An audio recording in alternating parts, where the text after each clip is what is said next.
नमस्कार and a very warm welcome to the voice of common man news Hindi and English. हमारे channel के chief editor Sameer Qureshi के साथ आइए रुक करें इस वक्त की खास खबर क्यों। बहुत निंदनीय मामला है, तो आप क्या कहेंगे? ये बहुत ही दिल को दहला देने वाली घटना है। ये एक मासूम 3.5 साल की बच्ची के साथ इस तरह का बलात्कार करके उसको मार दिया गया।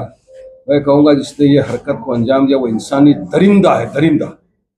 ऐसे नासूर दरिंदे की सजा सिर्फ सजाए मौत है। मैं तो चाहूंगा कि ऐसे लोगों को जिसको पुलिस ने पकड़ा है बीच चौराहे पे ला के सबके सामने उसको फांसी देना चाहिए। लेकिन क्योंकि हम संविधान को मानते, कायदे कानून में विश्वास रखते हैं, तो कोर्ट में भी उसको पेश किया गया है। लेकिन हमारी तो यही मांग है सरकार से कि फौरन फास्ट ट्रैक कोर्ट में इसका केस चलाया जाए। With in 3 months case complete करके स्पेशल प्रोसिक्यूटर रख के इसको फौरन फांसी की सजा दी जाए। नो अपील, नथिंग, डायरेक्ट फांसी की सजा ऐसे दरिंदे को देना चाहिए। तब जाके एक राज्य में, देश में एक मैसेज जाएगा कि सरकार वाकई में सख्त है। मगर सरकार को अपनी नीतियां चेंज करनी पड़ेगी। ये नफरत फैलाना छोड़ो, मुद्दों से ध्यान भटकाना छोड़ो। आज महाराष्ट्र राज्य के अंदर इतनी बर्बरता हो रही है, एक मासूम बच्ची के साथ ये हो रहा है। कल हमको रात को समझ में आ रहा है कि वर्ली पुलिस स्टेशन का कोई अधिकारी था, वो एक 9 साल की बच्ची के साथ गलत हरकत करते हुए पकड़ा है, उसके ऊपर केस हुआ। तो ये क्या हो रहा है? ये राज्य के अंदर क्यों हो रहा है? क्योंकि सरकार कानून शिकंजा कसती नहीं है, टाइट नहीं करती। इसकी वजह से ये दरिंदों की हिम्मत बढ़ती जा रही है। तो हमारी यही मांग है आपके माध्यम से सरकार से कि फौरी तौर से उसको अरेस्ट किया है आपने, 3 महीने में स्पेशल प्रोसिक्यूटर रख के स्पेशल कोर्ट लगा के उसका ट्रायल कंप्लीट करे और उसको फांसी की सजा से कम सजा होनी ही नहीं चाहिए। तो बहुत अच्छी बात बोले आपने। बट तो एक और सवाल था मेरा, तो जैसे कि जो पूना केस के बारे में से एज ए एडवोकेट आप मतलब उसमें आप कुछ लीगल एक्शन लेना चाहेंगे? चालू है, लीगल एक्शन ले रहे हैं सब पूरी तरह से। देखिए, उसको अरेस्ट किया है पुलिस ने। वो दरिंदे के ऊपर पहले भी 1-2 गुना थे, तो ऐसे को क्यों नहीं रोका गया? किस क्या वजह थी जो वो बेल पे आया, बाहर घुमा और इतने उसने दरिंदगी की हरकत को अंजाम दिया? ऐसे लोगों को सरकार को चाहिए कि इनको उठा के जेलों में डाले। इनकी जगह बाहर नहीं है, ये इंसान नहीं है, भेड़िए जानवर से बदतर ये दरिंदे। इनकी सजा सिर्फ एक ही होना चाहिए, या तो सलाखों के पीछे या 6 फीट जमीन के नीचे, इससे ज्यादा कुछ नहीं। सर एक जो है कि आपकी नगर सेविका आपके बाजू में बैठी हुई है जी, इनकी सर्टिफिकेट को लेकर, हालांकि तो पूरे वर्ल्ड में फेमस हो गई है, काफी मुद्दे उठ रहे हैं। शर्म आना चाहिए लोगों को। एक बच्ची के पीछे लगे हुए, जीती अपने बल के ऊपर कॉर्पोरेटर बनी, लोगों ने इसको मोहब्बत से, दुआओं से, वोटों से नवाजा, ये जीती है, वहां पर काम करे तो लोगों के पेट में दर्द हो गया।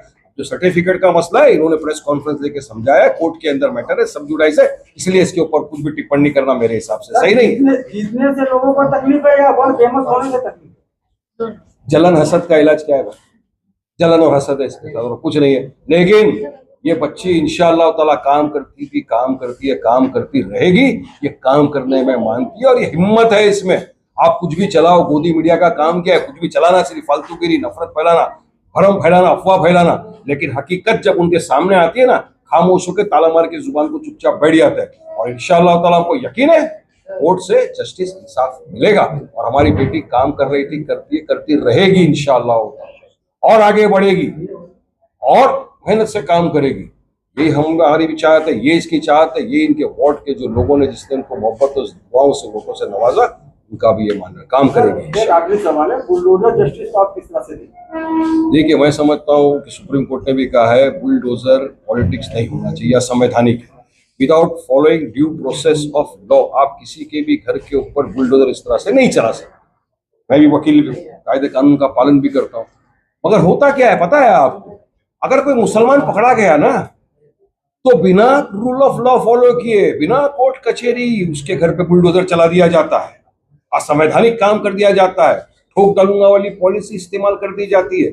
लेकिन वहीं पर अगर कोई मुसलमान नहीं है, वो पकड़ा जाता है, तो फिर सबको याद आ जाता है कि नहीं, कायदा पालन करना है, ये करना है। तो मैं समझता हूँ संविधान ने इक्वालिटी की बात की है। इक्वालिटी के हिसाब से अगर देश चले तो सबको इंसाफ बराबर मिलना चाहिए। ट्रेन में जिस तरीके से मौलाना तहफुज महफूज रजा, क्या कहेंगे सर उस मामले को लेकर? देखिए, बहुत ही दुर्भाग्यपूर्ण बात है कि ट्रेन से एक मौलाना तौसीफ महफूज रजा साहब मरहूम आ रहे थे। उनका पहले बताया कि एक लाश मिली है बॉडी ट्रैक्स के पास, उसके बाद 2-3 दिन तक कुछ नहीं चला। उसके बाद जब उनकी बीवी का एक ऑडियो वायरल हुआ जिसमें वो मौलाना से बात कर रही है और मौलाना बता रहे हैं कि मेरे साथ ट्रेन में मारामारी की जा रही है, मुझे मारा पीटा जा रहा है, ये किया जा रहा है। वो ऑडियो मिलने के बाद और जब मजलिस इत्तेहादुल मुस्लिमीन ने, हमारी पार्टी ने आवाज उठाई, हमारे बिहार के अध्यक्ष अख्तर ईमान साहब ने आवाज उठाई, तब बरेली पुलिस ने स्टेटमेंट दिया कि हाँ हमारे पास नई चीज मिली है, अब हम उसकी इंक्वायरी करेंगे, जांच पड़ताल करेंगे। और ये पता चल रहा है कि उनकी सारी रिब्स जो है वो टूटी हुई निकली। तो बताइए कितनी पुलिस की लापरवाही है। एक मुसलमान को इस तरह से मॉब लिंचिंग करके मार दिया गया। अब पुलिस जाग रही। हमने, हमारी पार्टी के बिहार की यूनिट ने पूरी तरह से कैंडल मार्च निकाला, एक पूरा हैशटैग चला, जस्टिस फॉर तौसीफ रजा साहब। आज अब देखिए उनको जस्टिस मिलना चाहिए, उनकी बीवी को जस्टिस मिलना चाहिए। हमारी पार्टी ने मांग की है कि उनको हर्जाना दिया जाए, 50 लाख रुपया उनको दिया जाए मुआवजा। और जो भी परिंदे जिन्होंने एक मौलाना को ट्रेन के अंदर बर्बरता से मार के मॉब लिंचिंग करके फेंक दिया, उनके खिलाफ कानूनी कार्रवाई करे और जो पकड़ा उसको सख्त सजा मिले। शुक्रिया। अस्सलाम वालेकुम। पहले आपका स्वागत है। सबसे पहले आप अपना ये आज जो ग्रीफिन अवार्ड यूनिकार्ड की तरफ से आप यहाँ पे आए हो, कैसा लगा आपको? देखिए, अवार्ड्स तो कई सारे दिए जाते हैं, एक रिकग्निशन होता है। अवार्ड देने के बाद जो एक फीलिंग रह जाती है कि एक मोटिवेशन जो मिलता है लोगों के जरिए, जो इज्जत मिलती है, एक्चुअल मायना अवार्ड का वो होता है। तो वो मिला है अल्हम्दुलिल्लाह। अल्लाह ने इज्जत से नवाजा है, लोगों के प्यार से नवाजा है। और आज कई अलग अलग पार्टी के लीडर्स को भी बात करते हुए सुना, और यहाँ पर किसी एक पार्टी को नहीं बुलाया गया था, सभी पार्टियों को बुलाया गया था, सभी के कॉर्पोरेटर्स को बुलाया गया था। तो ये एक यूनिटी और इक्वालिटी का एग्जाम्पल रहा है आज का ये अवार्ड शो। मैम, मुमरा में आप किन कामों पर ज्यादा फोकस कर रही हैं? वैसे तो काम बहुत है। पानी का मुद्दा सबसे ज़रूरी मुद्दा है, जो फिलहाल हमने पूरा रमज़ान जो हमारा निकाला है वो पानी की तकलीफ से, पानी की बहुत किल्लत के साथ निकाला है। उस वक्त से हम पानी की लड़ाई लड़ रहे हैं। और अभी एक न्यू पाइपलाइन इंस्टॉलेशन का काम हमने किया है मुमरा में अल्हम्दुलिल्लाह। और उसके अलावा हमारे कई सारे जो गलियों के जो बेसिक काम है, गटर वाटर मीटर, वो तो एवरीडे बेसिस पर चल रहे हैं। बट हम तालीम को लेकर, एजुकेशन को लेकर काम कर रहे हैं। हमने नीट के बच्चों के लिए सेमिनार लगाया, हमने जॉब फेयर्स लगाए, और ऐसे कई सारे काम हैं जो हम लोगों के डेवलपमेंट के लिए कर रहे हैं। क्योंकि मेरा मानना ये है कि बड़ी बड़ी बिल्डिंग्स बन जाने से डेवलपमेंट नहीं होता, आवाम की ग्रोथ ही इलाके का डेवलपमेंट होता है और आवाम का डेवलपमेंट होता है। तो हम लोगों को बढ़ाने पे लगे हुए हैं। आप युवा हैं, युवाओं को क्या मैसेज? युवाओं को यही मैसेज है कि अपने आइडियाज को कम मत समझें, अपनी ताकत को कम मत समझें। अपनी जो सोच है और आपकी जो सच्चाई है, सच्चाई की ताकत सबसे बड़ी ताकत होती है। अपने अंदर मोटिवेशन रखे, डेडिकेशन रखे, कंसिस्टेंसी रखे। कोई भी काम अगर हम हाथ में लेते हैं, कंसिस्टेंसी का मतलब यह है कि हमको आज अगर वो काम कर रहे हैं और वो काम को कंप्लीट करने 10 दिन लगेंगे आपको, तो आपको हर रोज सुबह उठकर 10 दिन उस काम के पीछे लगने को कंसिस्टेंसी कहते हैं। तो उसी के साथ जैसे बोलते हैं ना कि मेहनत करने से ही सफलता हासिल होती है, तो मेहनत से भागो मत, मेहनत करो। हर इंसान के लाइफ के अपने अपने अलग अलग स्ट्रगल्स होते हैं, उस स्ट्रगल को एम्ब्रेस करो, एंजॉय करो। स्ट्रगल्स भी एंजॉय करना ज़रूरी होता है। और अल्लाह की तरफ से हमको आजमाइश होती है, और अगर हम वो पार कर देते हैं तो फिर उसका फल माशाल्लाह बहुत मीठा होता है। आपने मौजूदा दौर की पॉलिटिक्स पे भी तंज कसा भी, तो उसके बारे में क्या सुधार होना चाहिए? इसको मौजूदा वक्त की जो पॉलिटिक्स है जी, उस पर भी आपने तंज कसा, एक तरीके के उसमें सुधार की बात क्या बोला कही मैंने? कि आपने कहा ना कि मौजूदा दौर में जिस तरीके की पॉलिटिक्स हो रही है जी, कैसी वो हो रही मजहब की है? बुनियाद पर हो रही है जी। तो इसमें क्या सुधार होना चाहिए?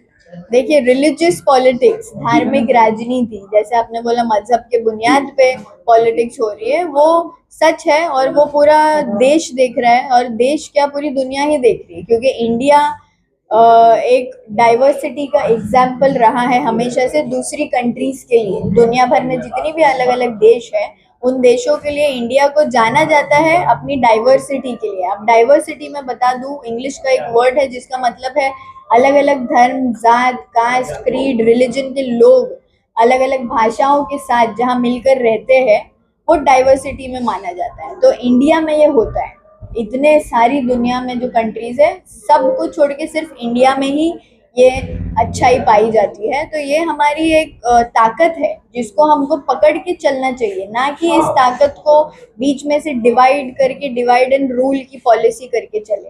तो ये बहुत जरूरी है कि हम हमारी एकता में ही अखंडता है, और ये भारत का बहुत बड़ा एक ताकत है जिसको हमको लेकर आगे चलना चाहिए। अगर हम संविधान में मानने वाले लोग हैं तो हम इसमें मानेंगे। अच्छे लोगों को राजनीति में आना चाहिए, युवाओं को राजनीति में आना चाहिए, युवाओं को राजनीति में आना बहुत जरूरी है। अब वक्त हो गया, जो लीडर्स ऊपर के चेयर्स पर बैठे हैं, थोड़ा सा एक माइंडसेट का भी गैप जो चलता है, जनरेशनल गैप हो जाता है, उसके वजह से कुछ चीजें वो जनरेशन के लोग अलग तरीके से सोचते हैं, हमारे जनरेशन के युवा जो है वो अलग तरीके से सोचते हैं। लगता है चेंजिंग जरूरी होना चाहिए। बिल्कुल चेंजिंग जरूरी है। अगर हमको कुछ न्यू की उम्मीद है तो फिर न्यू करना जरूरी है। अच्छा मिस्टर, आपने रेपिस्ट के जो मामले बढ़ रहे लगातार महाराष्ट्र में, जी। आपने अभी आवाज उठाई थी मैडम, क्या कहेंगे आप इस तरह इस पर लड़ाई लड़ेंगे? देखिए, जैसे पुणे में आपने अभी मेंशन किया, जो 3 साल की बच्ची का रेप की घटना हुई है, बहुत ही निंदनीय है और हम निषेध करते हैं उसका, और जल्द से जल्द सरकार से निवेदन करते हैं कि आप उन आरोपियों को फांसी की सजा दे, या फिर जैसे वारिस साहब ने कहा कि बीच चौराहे पर लाकर लोगों को सौंप दे। और ये करना इसीलिए जरूरी है, हमारी सरकार के पास लॉज है, हमारे पास डेथ पेनल्टी जैसे रेप के लॉज है, हम ये डिनाई नहीं करते, बट उन लॉज का एप्लीकेशन नहीं किया जाता है। वो लॉज सिर्फ लिखने के लिए थोड़ी बनाए गए, वो अप्लाई करने के लिए बनाए गए हैं। तो जब ऐसे बड़े बड़े संगीन गुनाह होते हैं हमारे देश में, उन गुनहगारों को उसी वक्त उनकी सजा मिलना जरूरी है, ताकि अगली बार हम उस तरीके का कोई गुनाह होने से कंट्रोल कर सके, रोक सके। अब तक आपने सुना है भारत देश में किसी भी एक रेपिस्ट को बहुत दर्दनाक सजा मिली है, बहुत ही डरावनी सजा दी गई है जिससे हर एक इंसान का दिल दहल गया हो? नहीं, हमने तो नहीं सुना। हम छोटे से बड़े हो गए और लड़कियों के इतने किस्से हमने सुन लिए, जिस तरीके से मीडिया में हिंदू मुस्लिम की बातों को आग लगा के फैलाया जाता है, रेप केसेस के न्यूज़ को क्यों दबाया जाता है? हाँ, और ये क्यों बोला जाता है कि लड़कियों की इज्जत खराब हो जाएगी अगर आपका रेप केस बाहर आ जाएगा? वो लड़की और उसके खानदान को डरने की जरूरत नहीं है जिसके साथ रेप हुआ है, जिसने किया है ना, उसको अपनी इज्जत की बात के लिए डरने की जरूरत है। तो ये एक माइंडसेट चेंज करना लोगों का बहुत जरूरी है। अगर आपके साथ ऐसा कुछ हुआ है, बाहर आइए, आवाज दीजिए, लोगों से मिलिए, बताइए अपनी प्रॉब्लम। और इस पे आवाज उठाना इसीलिए जरूरी है क्योंकि ये बढ़ते जा रहा है। इस्लामिक कंट्रीज की तरह सजा दी जाए जैसे सऊदी अरब में दी जाती है। देखिए, सिर्फ सऊदी अरब नहीं, चाइना की भी आप सजा लीजिए, डेथ पेनल्टी है, कोरिया की लीजिए आप। अभी अगर सिर्फ सऊदी अरब बोलूंगी तो फिर ये हिंदू मुसलमान का मसला हो जाएगा, तो उसको मेंशन आपने किया, बहुत अच्छा लगा मुझे। लेकिन चाइना की अगर आप सजा देखें तो on the spot shoot out का लॉ है उनके पास, और ऑर्डर करके कर देते हैं वो रेपिस्ट के साथ। बट इंडिया में ये चीज लागू नहीं की जाती है। तो हमारा ये है कि आप डेथ पेनल्टी दीजिए और ऐसी सजा रेपिस्ट को एक बार का दीजिए कि बाकी आगे होने वाले हादसों को हम कंट्रोल कर सकें। अच्छा, मैं एक लास्ट सवाल है, आपका एक डायलॉग था जो सोशल मीडिया पे अब तक के सबसे ज्यादा ट्रेंड किया है, बहुत ज्यादा वायरल हुआ है, क्या आप वो बोल सकते हो एक बार? नहीं, अब नहीं बोल सकते, अब न्यू डायलॉग बोलेंगे बाद में इंशाल्लाह। जय हिंद, जय महाराष्ट्र। समीर कुरैशी, धन्यवाद।